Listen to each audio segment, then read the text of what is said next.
Just start creating stuff. There's no better way to learn than just making stuff and seeing what sticks. Yeah. It's the same advice everyone says, which is to just start. Yeah. Just get cracking into it. A lot of times people say you need to make a couple of games before you didn't. My advice is you don't need to. Build the game, start fresh, just start working towards it, and patch it up once you learn new tricks. Just get started. Don't try to work to a recipe. If you think it's fun, then it's probably going to be a fun game for other people too.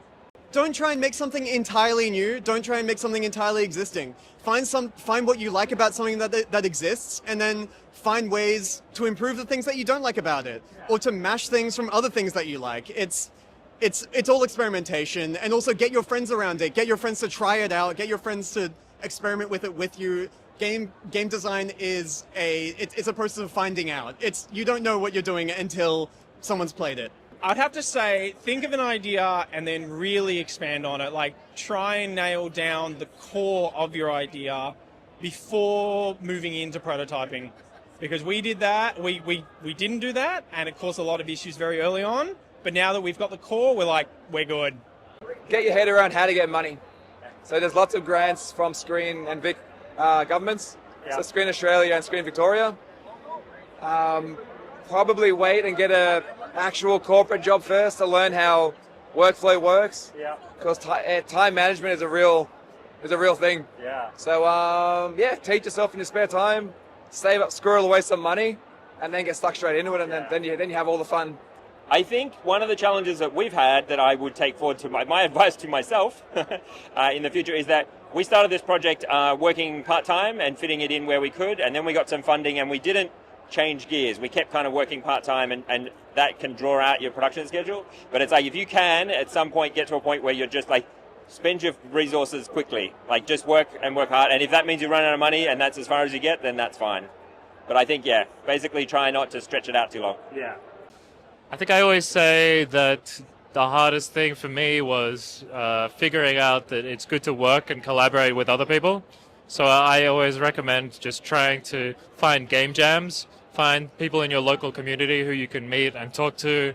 Also figuring out what you want to do within development of games, because there's so many different things you can do. You know, you could be an artist, you could be a programmer, you can do sound. I kind of started as a programmer, but now I'm like trying to manage things. But like, if you do want to be more of a high level person, like who's doing everything or managing their own game, I would recommend just learning everything you can about every system, and how to just like communicate with people and collaborate, because it's hard. Like giving feedback, listening, hearing that something you've implemented is bad or wrong, or someone thinks that it could be improved, and actually being open to changing it. That's an emotional journey sometimes. Yeah. So I think, collaboration is probably the biggest thing I would encourage people to try to learn and get better at.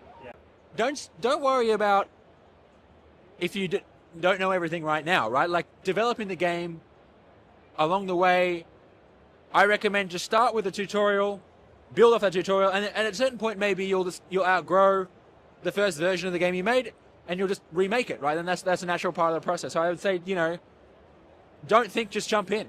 Yeah. I would say get into modding. That's how a lot of our devs have sort of come to us. People who are, even people modding Jackbox games, they understand how we think and how we create games. And I think that's a great way to kind of start building your own levels. And, whether you're an artist, whether you're a developer, I'd say start hacking these games. That's how you get into the guts of it, and you understand how much work goes into it. I think if you're just starting out, this is not the first thing I ever attempted, but it's the first large-scale game I'm making. I made a few very short experimental ones, which I'd recommend doing, because there's a lot you learn about finishing a game that you get wrong every time. But if you've never done it before, I would just say download one of the engines. Most of them are free. I'm making this in Unity, which is the only one.